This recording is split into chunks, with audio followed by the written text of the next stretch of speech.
আপনি কি কখনো এমন পাখি দেখেছেন যে মধুর সুরে গান গাইতে পারে? আপনি কি কখনো পায়ে মোজো পরা পাখি দেখেছেন? এছাড়াও এমন কিছু পাখি যারা শুধুমাত্র লাফিয়ে চলতে পারে। আজ আমি এমনই 10টি দুর্লভ পাখি সম্বন্ধে বলবো যা দেখার জন্য সত্যি ভাগ্য লাগে। এই পাখিগুলি এতটাই দুর্লভ যা শুধুমাত্র ভাগ্যবানরাই দেখতে পায়। নম্বর 10, কাকাপো। কাকাপো শব্দের অর্থ হলো রাতের তোতা। এই পাখির দেহ তোতা পাখির মতো হলেও মুখ অনেকটাই প্যাঁচার মতো। হয়তোবা এই কারণেই কাকাপোকে নিশাচর তোতা বলা হয়। সচরাচর নিউজিল্যান্ডে দেখতে পাওয়া এই পাখিটি পৃথিবীর সবচেয়ে দীর্ঘজীবী পাখি। গায়ের রং হলুদাভ সবুজ ও ঠোঁট ধূসর রঙের হয়ে থাকে। এটি পৃথিবীর একমাত্র ভারী তোতা যা উড়তে পারে না। ওজন বেশি হওয়ার কারণে এরা লাফিয়ে লাফিয়ে চলাফেরা করে। সবচেয়ে দীর্ঘজীবী হওয়া সত্ত্বেও এই পাখি উড়তে না পারার কারণে এরা বেশিরভাগ প্রাণীর শিকার হয়ে থাকে। ফলে দিনের পর দিন কাকাপোর সংখ্যা কমতে চলেছে। নম্বর 9, স্পুন বিলেড বার্ড।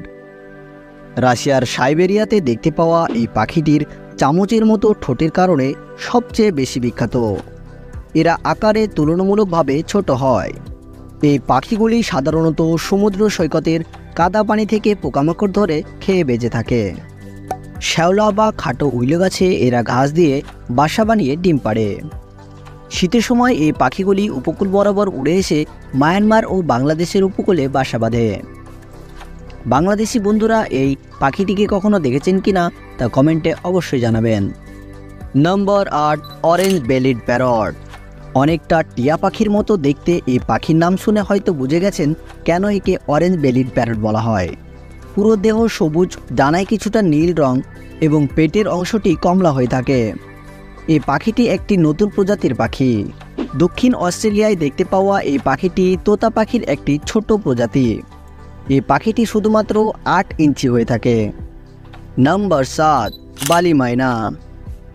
আপনারা শালিক পাখি সবাই দেখে থাকবেন, কিন্তু এই পাখিটিকে দেখুন। সাদা শালিকের মতো দেখতে এই পাখিটি হলো বালি ময়না। প্রায় 25 সেমি লম্বা এই পাখিটির গায়ের রং সাদা ও চোখের অংশটা নীল হয়ে থাকে, যা দেখতে সত্যি অনেক সুন্দর। ইন্দোনেশিয়ার দ্বীপে সচরাচর দেখতে পাওয়া এই পাখিটিকে বিভিন্ন নামে ডাকা হয়, যেমন ঝলক বালি, মাইনা বালি ইত্যাদি। এই পাখিগুলি বর্ষাকালে মিলন সম্পন্ন করে। মিলনের জন্য পুরুষ বালি ময়না বিভিন্ন ডাক ও গানের সাহায্যে স্ত্রী বালি ময়নাকে প্রভাবিত করে। বসবাসের উপযুক্ত পরিবেশ না থাকার ফলে তাদের সংখ্যা পৃথিবী থেকে দিনের পর দিন হ্রাস পাচ্ছে। নম্বর 6, roofs headed hornbill. Roofs headed hornbill একটি ধনেশ প্রজাতির পাখি। এই পাখিটি দুর্লভ হওয়ার কারণ হলো এর সংখ্যা পুরো পৃথিবীতে আর মাত্র 200 জোড়া রয়েছে, যা একেবারে মহাবিপন্ন। পাখিগুলি প্রধানত ফিলিপাইনের দ্বীপপুঞ্জে ঘন বর্ষাঘেরা জঙ্গলে বসবাস করে। প্রজনন ও চোরা শিকারীদের শিকারের কারণে এই পাখিটি আজ বিলুপ্তের মুখে।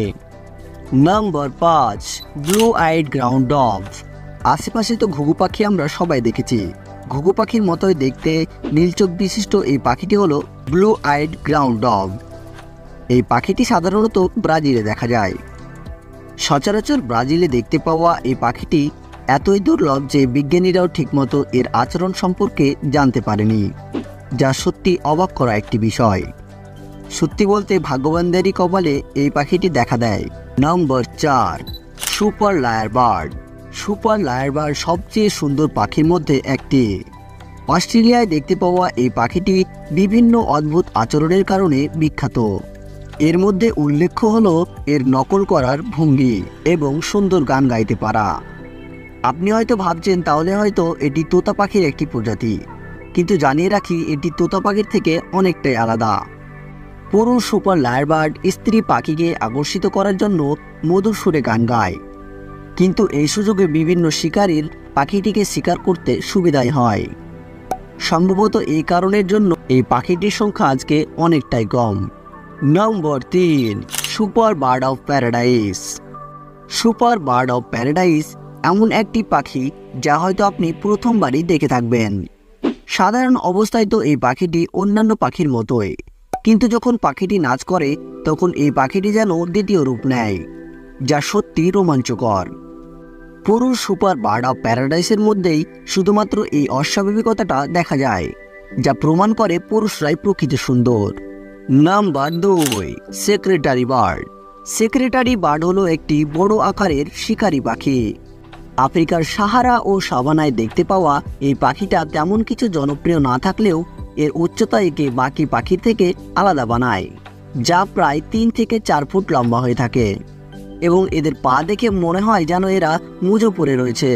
তাই এই পাখিটি দুর্লভ প্রজাতির মধ্যে একটি। নম্বর 1, বেঙ্গল ফ্লোরিকান।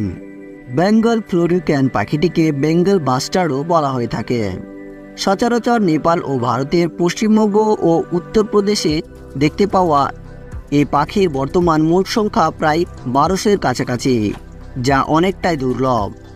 এই 10টি পাখির মধ্যে কোন পাখিগুলি আপনি আগের থেকে দেখেছেন তা কমেন্টে অবশ্যই জানাবেন এবং ভিডিওটি একটু ভালো লেগে থাকলেও সাবস্ক্রাইব করে অবশ্যই পাশে থাকবেন।